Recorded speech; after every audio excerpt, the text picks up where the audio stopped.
We live in Russia.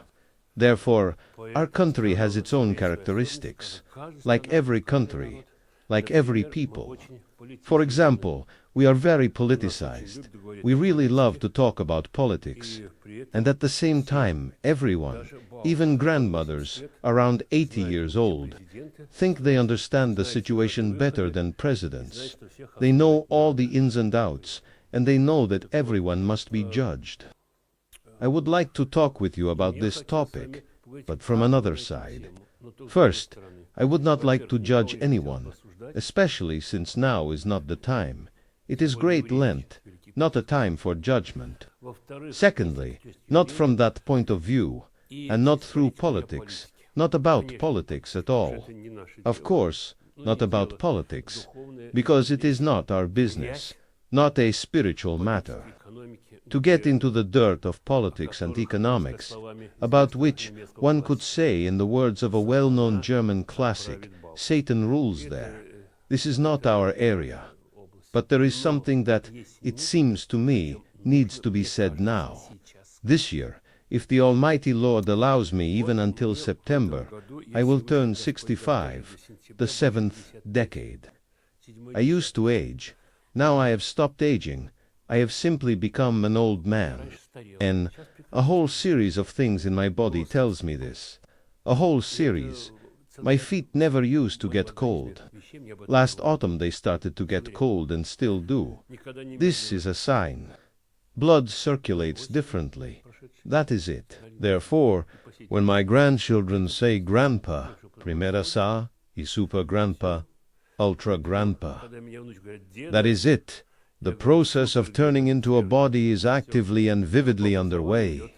And once I was of a different age, for example, I was 15, then there was not even a thought about turning into a body. Ahead was a big life. It seemed boundless, vast. Youth always carries a deception, that life is supposedly long, big.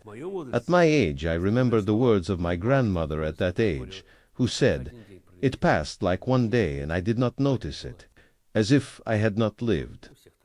That is how it is for everyone. Pushkin has a work, The Feast in Time of Plague. It is said there very vividly, poetically, beautifully. For me, the age of 15 in my life is a special milestone. The Lord called me to salvation, as He calls everyone, but everyone in different ways. He called me, but I did not understand it. I was not raised Orthodox, although there were no atheists in the family, but they were what you could call Soviet Orthodox. Soviet, like Soviet Muslims, Soviet Orthodox, like the majority now in Russia believe in something self-invented, a mixture of superstitions, conjectures, heresies, and all this, for some reason, is called orthodoxy. But systematically, almost no one studies orthodoxy. And I was the same, not godless, but not orthodox either, of course, in simple terms. But at 15 I understood that the Lord was calling me to Himself. I will not say how exactly it was. I will omit it now. And I began to go toward God through my way of life. That is, I went to church, began to keep the fast, read spiritual books. There were very few of them then. In Soviet times they were not published. Books from the Tsarist times survived very few. People hid them, preserved them, and gave them to me to read in great secrecy. Church people. When I began going to church, and then I began to pray, consciously receive communion.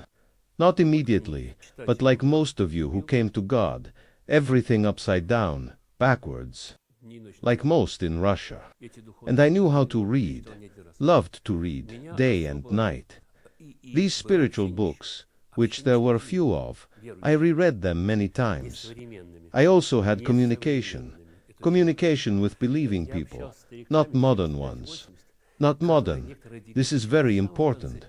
I communicated with old people aged 75, 80.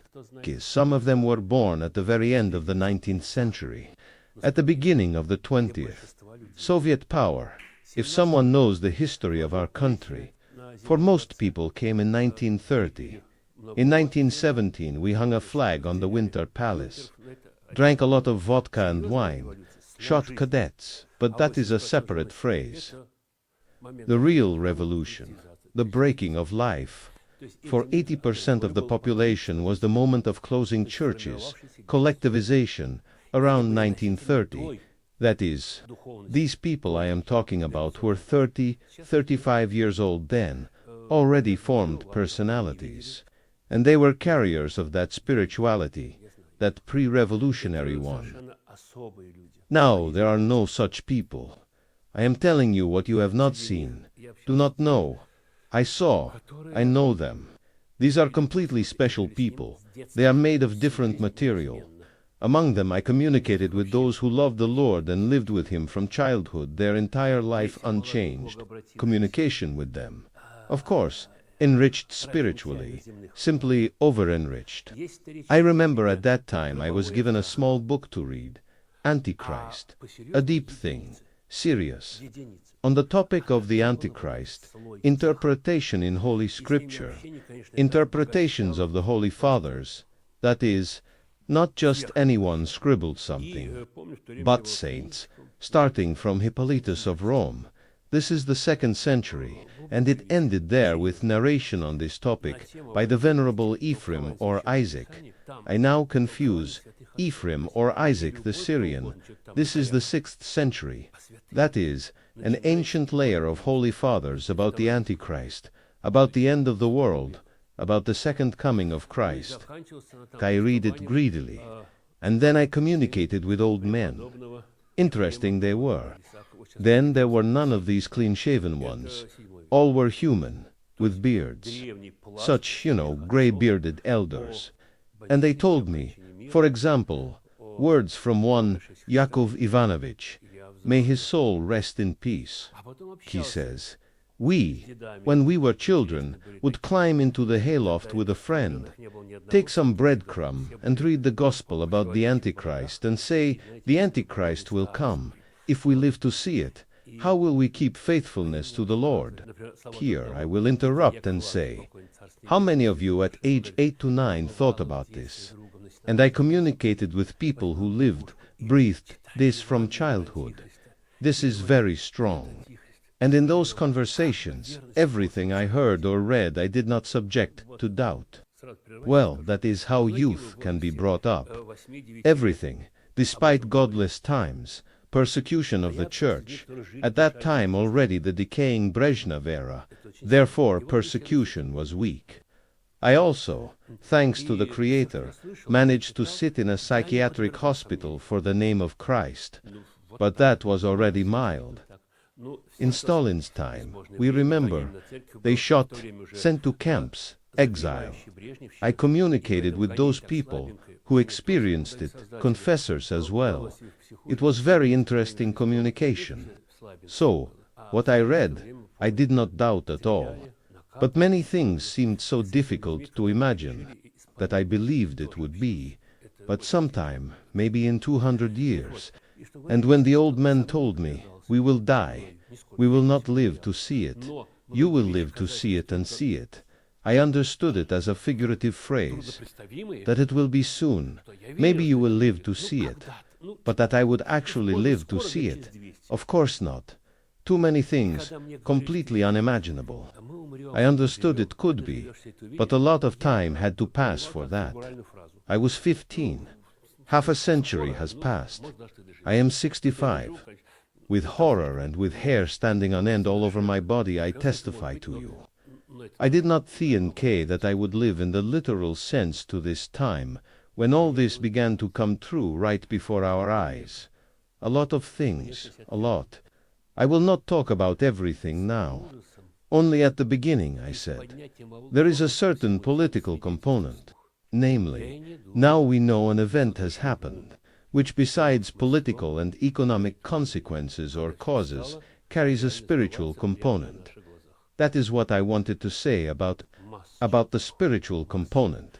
Namely, we all know the State of Israel, together with its puppet in the face of the United States of America, carried out an attack on sovereign Iran. This is like politics, but not about politics, only about the spiritual component. Few people know that these two states cannot exist on planet Earth simultaneously. They cannot. One of them must destroy the other. Moreover, not just destroy, but completely, to dust, to nothing. This few people know. Very few. Well, we in general, few people are interested in spiritual things. It is understandable. For us, even God is needed only for what? To get a groom, to get out of debts, to make a career. All sorts of such nonsense, lifeless, temporary, unnecessary. But it seems very important to us. We live by it, breathe by it, cannot live without it. We need God just like the old woman in Pushkin's tale needed the golden fish. Remember her words, to be the ruler of the sea, and the fish would be at her service, meaning fulfilling any foolish desire. We need God only so that He fulfills our desires. And when He suddenly does not fulfill, we all know how indignation rises. How is that? I asked him. Why does He refuse me? Strange. Therefore I will take revenge on Him and say, I will not believe in you. Like the fascist got a grenade, I will throw another one now. Quickly do what I ordered. That is, our attitude toward God is completely wild, unnatural, shameful, and seriously, only among a few, extremely few. But here is a conflict whose basis has a spiritual component, and it testifies to what is written in the Bible, in particular in Revelation, as a sign of the end of times, the end of the world. In Revelation it is written, John the theologian writes, "And I saw when the sixth angel sounded and poured out the bowl of the wrath of God upon the great river Euphrates, and it dried up." And from that side, from the eastern side of the Euphrates, the peoples of Gog and Magog came out to battle with the people of Israel. Humanity learned to write long ago. Writing appeared on the planet long ago, about 6,000 years, and the most ancient known records are, for example, cuneiform of Mesopotamia, that land where the Euphrates flows. By the way, many of those clay tablets have been preserved, especially when the armies of Babylon destroyed Assyria and burned Nineveh. The palace of the king of Nineveh was burned, and the library of Ashurbanipal, if you know. There was such a king, and in the fire the library burned. But the records were on clay tablets, cuneiform. And what happens to clay in fire? It becomes like fired brick, hardened brick. It preserved even better. Therefore, when all this was excavated, it turned out to be a real treasure of centuries. There were texts there about the Great Flood, which, by the way, is very interesting, and many other things. That is, what was written thousands of years ago has been preserved and has reached our days. These are not inventions of recent times, not fantasies of modern people, but ancient testimonies. And these testimonies speak about things that are now beginning to be fulfilled, about events that once seemed distant, incomprehensible, almost impossible. But time has passed. Centuries have passed, and we see how what was written then gradually begins to manifest itself in reality. And this is what should make a person think. Not in order to be afraid of something external, not in order to look for enemies or blame someone, but in order to understand that the world is not just a set of random events. There is a meaning, there is a direction, there is a spiritual dimension to everything that is happening. And then it becomes clear that a person should not just observe all this, not just discuss and argue, as we are used to doing, but draw conclusions for himself, about his life, about his soul, about what he lives for and what awaits him ahead. Because no matter how much we are carried away by everyday fuss, no matter how important our problems seem to us, all this passes very quickly. And what remains is something completely different. What remains is what was inside a person, what he lived by, what he believed in.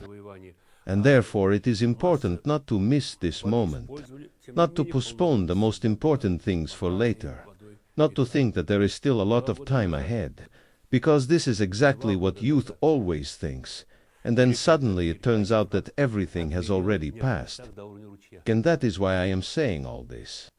Not to frighten, not to impose something, not to argue about politics, but simply to draw attention to the fact that there is something more behind everything that is happening, something that concerns each person personally. And each person must decide for himself how to relate to this. To ignore it, to laugh it off, to dismiss it, or to take it seriously and think about it. Because this is not about someone else. This is about each of us. And sooner or later, everyone will have to answer, not to people, not to society, but before God. And then everything external will no longer matter. Only the inner will remain. Only the truth about a person will remain. That is all I wanted to say.